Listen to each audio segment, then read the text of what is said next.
Air India যে plane crash হয়েছিল এর ইন্স্যুরেন্স করেছিল টাটা এআইজি আর GIC, general insurance of India. কিন্তু এর 4000 কোটির ক্লেম দেবে ফরেন ইন্স্যুরেন্স কোম্পানি।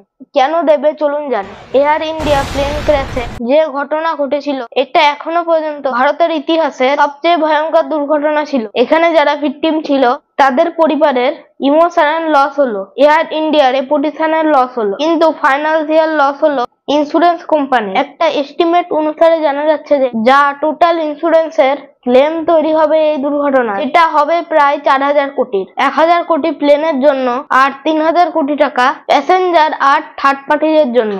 কিন্তু এর ক্লেম দেবে কে?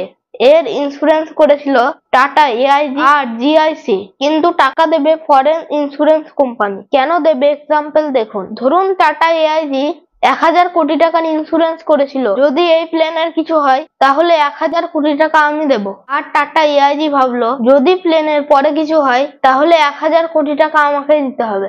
তার জন্য টাটা কোম্পানি এই ক্লেমটাকে রি-ইন্স্যুরেন্স করে নিয়েছিল দ্বিতীয় ফরেন কোম্পানির সঙ্গে।